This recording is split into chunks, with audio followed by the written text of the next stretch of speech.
महाशिवरात्रि 2023। शिवरात्रि पर कैसे करें पूजन, क्या बोले मंत्र, कौन सी कथा सुने। फाल्गुन माह की कृष्ण पक्ष की चतुर्दशी तिथि को महाशिवरात्रि का पर्व मनाया जाता है। इस दिन वैद्यनाथ जयंती भी रहेगी। अंग्रेजी कैलेंडर के अनुसार इस बार यह पर्व 18 फरवरी 2023 शनिवार को मनाया जाएगा। आइए जानते हैं कि कैसे करें महाशिवरात्रि पर शिवजी की पूजा, कौन सी कथा सुने और कौन सा मंत्र बोले। महाशिवरात्रि पर कैसे करें शिवजी की पूजा।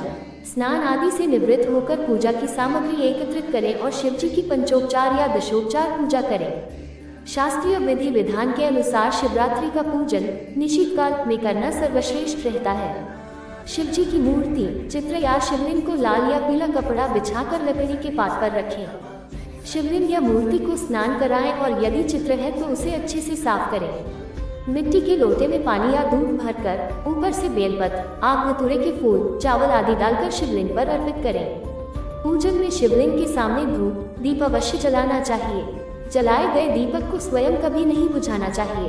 फिर शिवलिंग या मूर्ति के मस्तक पर चंदन लगाएं। फिर उन्हें हार और फूल चढ़ाएं। फिर उनकी आरती उतारें। पूजन में अनामिका अंगुली, छोटी उंगली के पास वाली यानी रिंग फिंगर से गंध, चंदन, अबीर आदि जो शिवजी को चढ़ता है लगाना चाहिए। पूजा करने के बाद प्रसाद या नैवेद्य भोग चढ़ाएं। ध्यान रखें कि नमक, मिर्च और तेल का प्रयोग नैवेद्य में नहीं किया जाता है।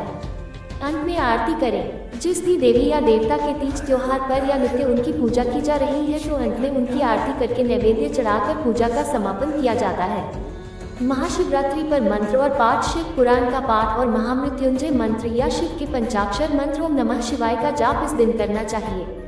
महाशिवरात्रि की पौराणिक कथा। माता पार्वती ने शिव को पति के रूप में पाने के लिए घोर तपस्या की। इसके फलस्वरूप फाल्गुन कृष्ण चतुर्दशी को भगवान शिव और माता पार्वती का विवाह हुआ था।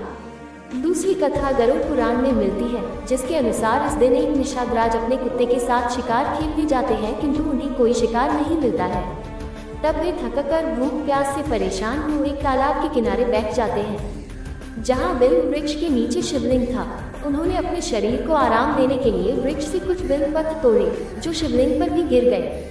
अपने पैरों को साफ करने के लिए उसने उन पर तालाब का जल छिड़का, जिसकी कुछ बूंदें शिवलिंग पर भी जा गिरी।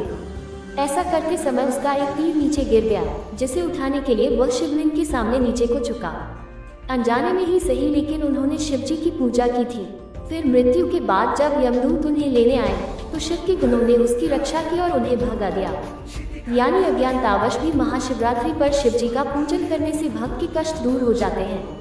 तीसरी कथा हमें ईशान संहिता में मिलती है। ईशान संहिता में बताया गया है कि फाल्गुन कृष्ण चतुर्दशी की रात आदि देव भगवान श्री शिव करोड़ों सूर्यों के समान प्रभा वाले लिंग रूप में प्रकट हुए। इसीलिए यह महाशिवरात्रि है। ज्योतिष शास्त्र के मुताबिक फाल्गुन कृष्ण चतुर्दशी तिथि में चंद्रमा सूर्य के नजदीक होता है। उसी समय जीवन रूपी चंद्रमा का शिव रूपी सूर्य के साथ योग मिलन होता है। इसलिए इस चतुर्दशी को शिव पूजा करने का विधान है।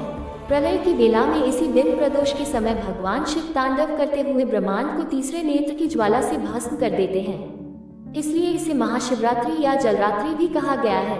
इस दिन भगवान भोलेनाथ की शादी भी हुई थी, इसलिए रात में शंकर की बारात निकाली जाती है। रात में पूजा कर फलाहार किया जाता है। अगले दिन सवेरे जौ, तिल, खीर और बेलपत्र का हवन करके व्रत समाप्त किया जाता है। महाशिवरात्रि की हार्दिक शुभकामनाएं।